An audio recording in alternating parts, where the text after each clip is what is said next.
Yo, what's going on guys? HyperX here. Welcome back to another Monster Hunter video and another episode of Who Is or What Is That Monster? Recently we put together a video talking about the 5 most dangerous first class monsters in Monster Hunter, and during that video I said there was actually a 6th monster on that list. A monster that many people, myself included, likely haven't fought on account of it being from Monster Hunter Online, which is a title that, I think it's fair to say, a good chunk of hunters out there likely didn't get to play. The monster I am of course talking about is Merphistophelin, a monster that looks like it'd be better placed in a sci-fi movie than a Monster Hunter game if I'm honest, but regardless, today I want to dive into who exactly this creature is for those of us that may never have encountered it before. So if you do enjoy this, then a like would be super appreciated, and let me know in the comments down below how many of you played Monster Hunter Online, and if so, did you fight this fearsome beast? I personally dabbled in some Monster Hunter Online myself. I did really enjoy it, but I never got very far, and the servers then got shut down. Also, just before we get started, as a reminder, the awesome officially licensed Monster Hunter t-shirts that we developed, working with some of the incredibly talented artists in the Monster Hunter community and Capcom, are on sale right now, and we recently just had a restock on some of the most popular designs, also now stocking larger sizes based on your requests. Furthermore, 3 of the designs, Hinoa, Minoto and Zenoga, are now available in black as well, so be sure to grab them while stocks last. Link to the endgame store is in the description box down below. So, Merphistophelin. Who exactly is this creature? Well, Merphistophelin is a pale white elder dragon whose physical appearance is very similar to that of Fatalis, albeit a little more alien-like, or a little bit like Blue Eyes White Dragon from Yu-Gi-Oh! Running along from its head and its tail rests a line of dark grey spines, trailing off from being shortest on the tail to largest barbs along the back of its neck. Its head is rather unusual, being somewhat avian and serpentine in appearance, while also sporting a prominent spike on its chin.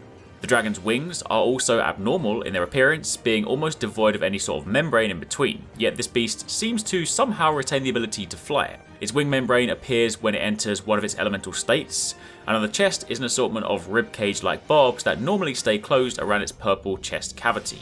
However, these barbs will spring open during either of its states, with the core in it changing to various colours depending on the state that it is in.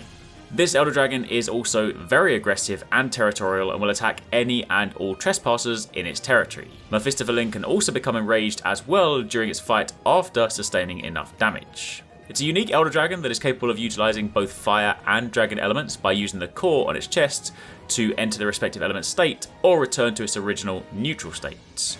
And while not using an element, Merphistophelin is only capable of physical attacks, but by entering an elemental state, not only does it gain access to various breath and elemental attacks, but the effects of the attacks will vary depending on the state that it is in.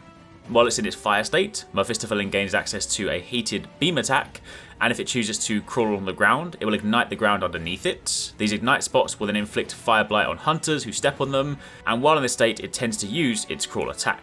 Meanwhile, in the dragon state, Merphistophelin is capable of using a draconic breath attack, and if it performs its crawling attack, it will charge the ground underneath it with dragon element, and if hunters step onto this afflicted soil, they will be stunned. Whenever Merphistophelin is about to change state, it then flies into the air and curls into itself, before releasing an elemental explosion that is capable of inflicting either fire blight or stun. However, interestingly, there is also another version of this fearsome monster, the elemental Merphistophelin. Unlike the standard version, the elemental version is capable of entering thunder, ice, and water states as well as the fire and dragon states possessed by the original. When it's in its water state, the elemental Merphistophelin is constantly surrounded by a water aura that slows down any hunter inside of it with the Silt ailment. Along with that, it also utilises a water beam attack while on the ground, while using its wings to spray large water droplets while in the air, and its crawl attack will soak the ground and inflict silt onto hunters that step onto the affected ground. While in the ice state, it is conversely constantly surrounded by an ice aura that inflicts frozen on hunters inside it. Its breath attack then becomes a beam of snow that inflicts snowman, and it's capable of using its wings to create freezing twisters that inflict frozen.